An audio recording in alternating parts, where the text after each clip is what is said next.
एक अमीर लोगों से भरी पार्टी में उसने अचानक देखा कि एक संदिग्ध दिखने वाला आदमी एक पूरी तरह नशे में धुत महिला को परेशान कर रहा था। उसे तुरंत लगा कि कुछ गलत है, इसलिए उसने उस लड़की की दोस्त बनकर उसके पास जाने का फैसला किया ताकि उसे उस आदमी से बचाकर एक सुरक्षित कोने में ले जा सके। जब उसने देखा कि महिला अभी भी भ्रमित और कम होश में है तो वह उसके लिए पानी लाने के इरादे से हॉल में गई, लेकिन जब वह वापस लौटी तो उसने पाया कि वह गायब थी। उसे अंदाजा हुआ कि वह आदमी फिर से उसे ढूंढ चुका होगा, इसलिए वह जल्दी से नीचे उसे खोजने गई, जहाँ उसने देखा कि किसी ने उसे एक कमरे की ओर घसीटते हुए ले जाया जा रहा था। पीड़िता के बेबस चेहरे को देखकर वह बिना देर किए दरवाजे की ओर दौड़ी और जोर जोर से दरवाजा पीटने लगी ताकि कोई अनहोनी होने से रोका जा सके। उसे यह अंदाजा नहीं था कि उसी समय एक व्यक्ति जो सुरक्षा कर्मी जैसा लग रहा था अचानक वहां आ जाएगा और मदद करने के बजाय उसे पार्टी में हंगामा करने का आरोप लगाकर बाहर निकाल देगा। कुछ ही देर बाद पुलिस तेजी से वहां पहुंची। जब पुलिस कमरे में दाखिल हुई तो उसने पाया कि बिस्तर की चादर पहले ही हटा दी गई थी, जिससे साफ था कि किसी ने सबूत मिटाने की कोशिश की थी। इसके बाद ओलिविया तुरंत अंदर गई, जहाँ उसने उस महिला को जमीन पर बैठे हुए भ्रम की स्थिति में पाया। उसके बाल गीले थे, जिससे लगता था कि उसने अभी नहाया था, और उसके कपड़े भी ठीक से पहने नहीं थे। यह पुष्टि होने के बाद कि उसके साथ यौन उत्पीड़न हुआ है, ओलिविया को याद आया कि शिकायतकर्ता ने बताया था कि घर का हाल ही में नवीनीकरण हुआ है। वह तुरंत बाथरूम में गई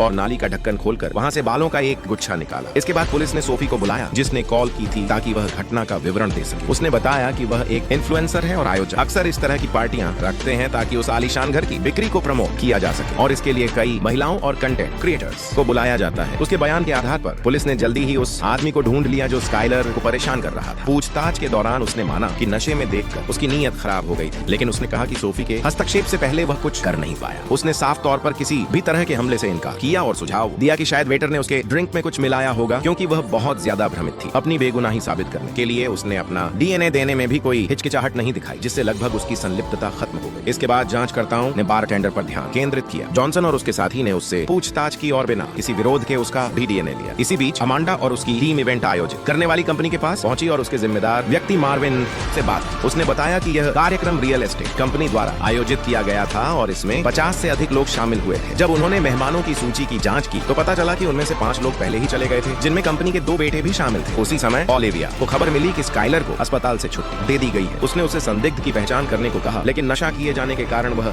किसी को पहचान नहीं पाया। उसे केवल इतना याद था कि सोफी की मदद के बाद एक अज्ञात व्यक्ति उसे कमरे तक ले गया था। एक औरत जो द्वीप पर फंसी हुई थी, अचानक उसे पता चला कि वहाँ एक प्राकृतिक झरना भी है। खुश होकर वह जल्दी से उसके नीचे भागी और नहाने लगी। जैसे ही उसे लगा कि वह दुनिया की सबसे खुशकिस्मत इंसान है, उससे भी ज्यादा किस्मत वाली बात हो गई। उसने अचानक थोड़ी दूरी पर एक यॉट देखी, जिसने उसे तुरंत बचने की उम्मीद थी, लेकिन जब उसने सोचा कि बचने के बाद उसे फिर काम पर जाना पड़ेगा तो उसने मदद मांगने का विचार ही छोड़ दिया और इस द्वीप पर रहने का फैसला कर लिया। वापस जाकर उसने जैक को इसके बारे में नहीं बताया। इसी तरह दोनों कुछ और दिनों तक द्वीप पर रहे, लेकिन यह जीवन जल्दी ही जैक के लिए असहनीय हो गया। उसने उम्मीद की कि लिंडा टहनियों से एक बेड़ा बनाए और लहरों के सहारे यहाँ से निकल जाए, लेकिन लिंडा ने कहा कि बेड़ा लहरों को बिल्कुल भी नहीं झेल पाएगा। अगर उन्हें जीना है तो उन्हें द्वीप पर ही इंतजार करना होगा, और इसी बात पर दोनों में बहस हो गई। गुस्से में जैक ने खुद ही एक आश्रय बनाना शुरू कर दिया। भले ही वह एक टॉप स्टूडेंट था, लेकिन उसके सर्वाइवल स्किल्स बहुत खराब थे। वह काफी देर तक कोशिश करता रहा, लेकिन कुछ हासिल नहीं हुआ। जबकि लिंडा अपने आश्रय से बस देखती रही, और जब मन करता मछली सेक कर खा लेती। खुद को रोक नहीं पाया तो जैक को उसके पास जाकर खाना खाना पड़ा। तभी उसकी नजर मेज पर रखे एक छोटे चाकू पर पड़ी, जिससे वह चौंक गया। तब लिंडा ने समझाया कि उसे वह किनारे पर मिला था। जैक ने सिर झुकाकर माफी मांगी और लिंडा ने उसे माफ कर दिया। कुछ दिनों के आराम के बाद जैक की टांगें धीरे धीरे ठीक होने लगी। फिर एक दिन वे दोनों पूरे द्वीप को देखने के लिए एक पहाड़ी पर चढ़े। रास्ते में लिंडा ने उसे चेतावनी दी कि जंगली फल मत खाना, क्योंकि वह जानलेवा हो सकते हैं। जैसे ही सूरज डूबने वाला था उन्हें वापस लौटना पड़ा, लेकिन अचानक लिंडा के नीचे की चट्टानें टूट गईं। शुक्र है जैक ने उसे बचा लिया और उसे खाई से ऊपर खींच लिया। इस घटना के बाद लिंडा ने इस गुस्सैल लड़के को स्वीकार करना शुरू कर दिया, लेकिन मुसीबत अचानक आ गई। जल्द ही एक भयानक तूफान ने द्वीप पर हमला किया। लहरों ने उनका आश्रय तोड़ दिया और उन्हें जल्दी से वहां से निकलकर एक गुफा में रात बितानी पड़ी। अगले दिन उन्होंने एक नया घर बनाया। इस मौके को मनाने के लिए उन्होंने उस रात बड़ा खाना भी बनाया। उन्हें लगा कि अब खुशहाल जिंदगी आगे है, लेकिन जैसे ही लिंडा ने खाना खत्म किया उसकी टांगें अचानक जवाब दे गईं और उसकी नजर धुंधली हो गई। लेकिन उसकी मदद करने के बजाय जैक झाड़ियों से एक बेड़ा निकाल लाया। असल में वह अब इस तरह की जिंदगी नहीं जीना चाहता था। लिंडा को उसे रोकने के लिए उसने यह योजना बनाई थी, लेकिन उसने प्रकृति को कम आंका, क्योंकि बेड़ा जल्दी ही लहरों में टूट गया और वह समुद्र में बह गया। जब उसे होश आया तो उसे एहसास हुआ कि लिंडा ने उसे बचा लिया था। इस वजह से